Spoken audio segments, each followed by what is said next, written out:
And I didn't hear any more about it, didn't think any more about it. And then 7 years later, a couple of months ago, the phone rang and it was the same woman. She's standing in the corner there. Her name is Angela Jenkins. And she said, "Do you remember me?" I said, "Yes, you do." She said, "I'd like to submit your name to the Human Rights Commission to be a hero," you know.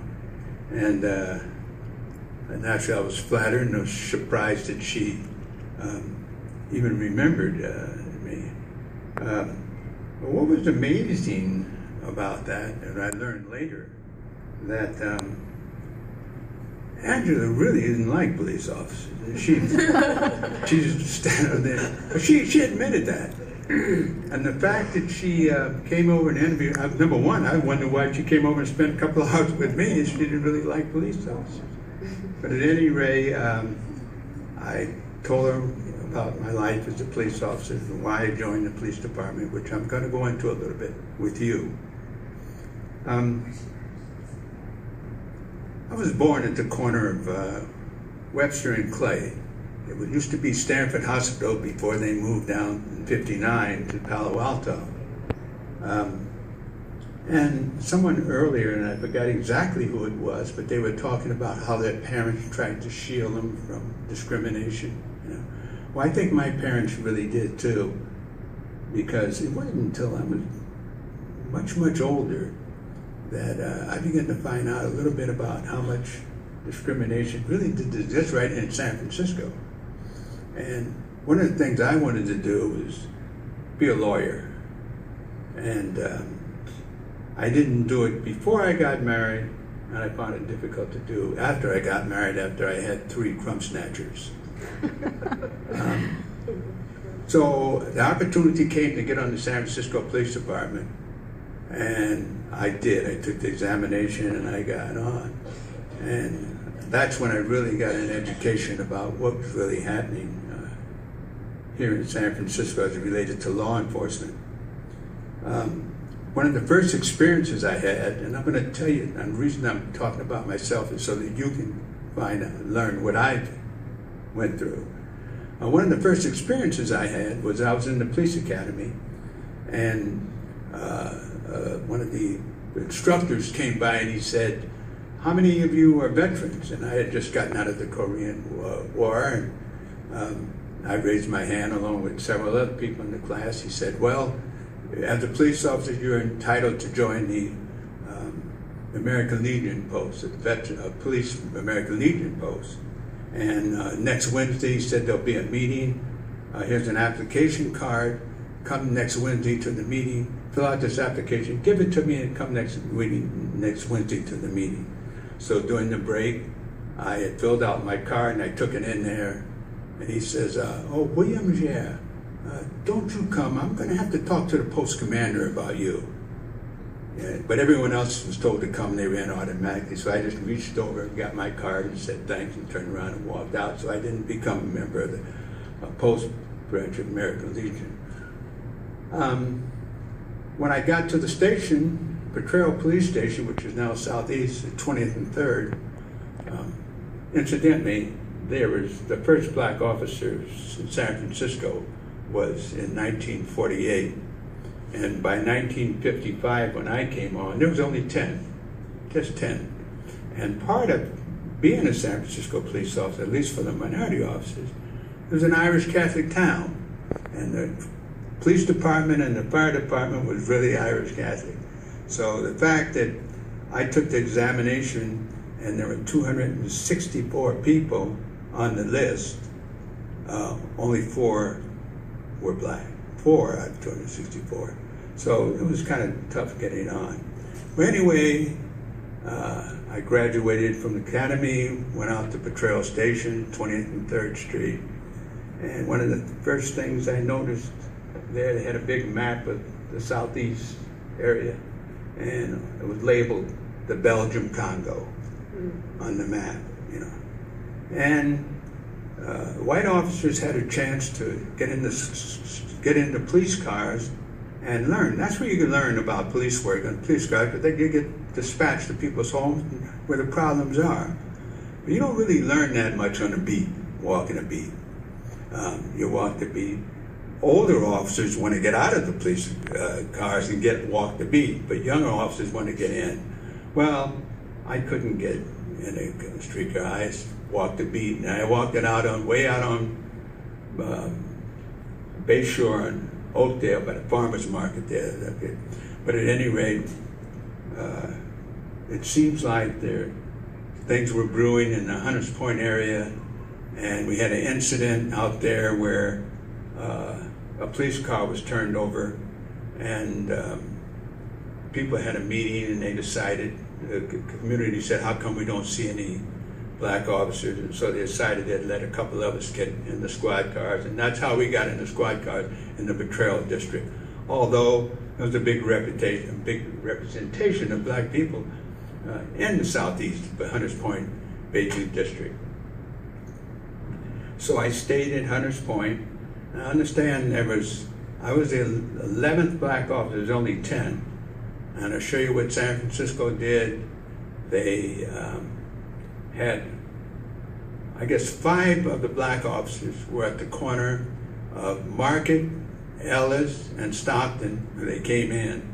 And I guess the gray line used to pass by, and that was our line to say, this is an example of our colored officers on the San Francisco Police Department. They had 9 police stations. You put 5 of the black officers on one corner and the other 4 at Betrayal Station, And there's the opportunity to integrate the police department right there. Even if they put 1 officer in each station, it would be window dressing, but at least it would be something. And opportunities for black officers were absolutely none. I mean, you went to Betrayal Station or you were directing traffic in those days. And there were no blacks in homicide, in missing persons, in the burglary, and auto detail, on the horses, on the motorcycles. It just did, because you put in a transfer and it just, nothing would happen. You never even heard anything about what happened to your transfer. So that's how things were when I came. I was at Betrayal Station for 10 years. People used to rotate and come back and say, "You still here, Williams?" So one day, because of the urging of the black community, San Francisco Police Department started a police community relations unit. And I was tickled to death. I was the first individual to put in my transfer to go to community relations, because if anyone needed community relations, it was the San Francisco Police Department.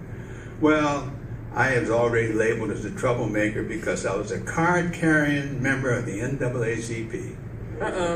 And that was scratched on my locker. I came to work one day and it was scratched, card-carrying member of the NAACP. And I'd gone to the Urban League and the NAACP, and I talked about what was happening to the few black officers, and how we couldn't progress and stuff like that.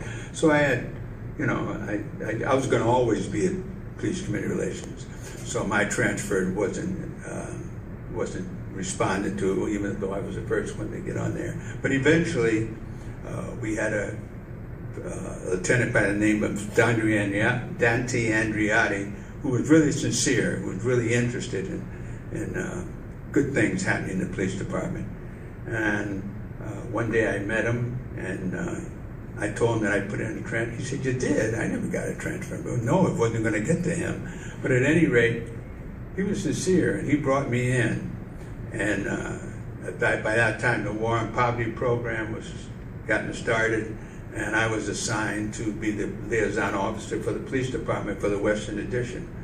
And if there was anything that I would really found my nature, was a community relation officer, and especially in the district that I was born, the Western Addition. And so I worked my butt off, and I was recognized. And then when the leader, Andriotti, went to Washington, D.C. to join the Justice Department, he told the chief, I think that Rodney Williams would be a person that might be able to take my place. And I think the chief said, "No, I don't think we can have that, But at any rate, it was because of the community. It was open then. The job was open, and the community got together, and they insisted. It wasn't the police department. It was the community insisted that you can't do any worse. They said, give them a chance. And to me, it was a challenge. In fact, it was probably one of the biggest challenges of my life because Andreotti had done such a good job that we were the finest police community relations in the country, and it was noted we were the finest police. And so it was, to me, I had to continue that job. And fortunately, I had a great staff. See, I was just director, but there was a guy out in the street that was really doing the work, maybe making me look good, you know. But anyway, it got to the place that the police department, politics got in, and got to the place the police department figured that we were so successful, they didn't need the police community relations unit anymore, and it was abolished. And we had a chief from across the bay come in, and he had already abolished the, yes, Vivian, I know my 2 minutes are up. That's my daughter instead. But at any rate, we started forming an organization called Officers for Justice. I had the privilege of being one of the co-founders, and I had the privilege of naming that organization, and I wanted the organization name to be what we're about. And we brought about a suit, we sued the city and county of San Francisco, the Civil Rights, the Civil Service Commission, the police department, and we were shocked about all the people that joined. The National Organization of Women joined because of discrimination against women. The Japanese Citizens League, Chinese for Affirmative Action, and Latino groups, everyone was joined. And we won that suit. We won that suit. And it changed the whole face of San Francisco. Now you had to have, no, there weren't quotas, but you had to have, you didn't have a quota, but you better represent the people who lived in San Francisco. So we began to get women, we began Asian. You know, we had an incident in the San Francisco Police Department, had a Chinese detail. These people, a couple police inspectors who worked in Chinatown, and there were no Chinese officers. I mean, and if they went down there and tried to get some information, all of a sudden, the Chinese, they wanted the question, say, oh, we don't speak English, you know. So, yeah.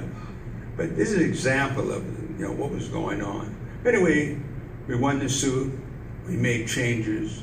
Part of that change right there is a young lady who happened to be my daughter, is a San Francisco policewoman, a lieutenant of police.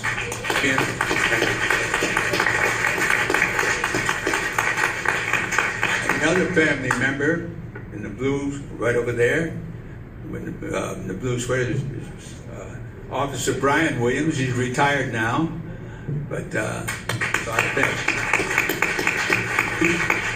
of my 3 children, two of my 3 became police officers following in my shoes. Anyway, once again, I had a long, as director of community relations, I worked very, very closely with the Human Rights Commission. At that time, it's a long, long time ago, but at that time, executive director was Bill Becker. And we worked very, very closely and put out a lot of fires in San Francisco. Once again, I want to thank the commission for all their assistance and support. I want to note that the lawsuit that Mr. Williams was referring to was a 1979 consent decree that has been so important for San Francisco in diversifying the ranks of police officers. And you can see how the dedication that he showed to recruiting black officers and officers of color and women to the force by the fact that he recruited his own family, his children followed in his footsteps. And so we want to thank him for that. I also want to note that Mr. Williams became familiar with someone who is has quite a legacy in San Francisco, our senior Senator Dianne Feinstein. I believe he became familiar with her when she was president of the Board of Supervisors, and she has sent a letter. When she learned that Mr. Williams is being honored tonight, she had a letter sent congratulating him, and so I want to note that, and thank you so much for all that you've done for the city. I just want to remind folks, because I see the president and the vice provost leaving, I really want to make sure that our young people understand the opportunities that are available in this room for networking. I do not think you should let the president or the vice provost leave without getting their cards. I do think that you need to shake everyone in here. You know, I saw Robert leave out. This is the beginning of your future, and there is great opportunity in here.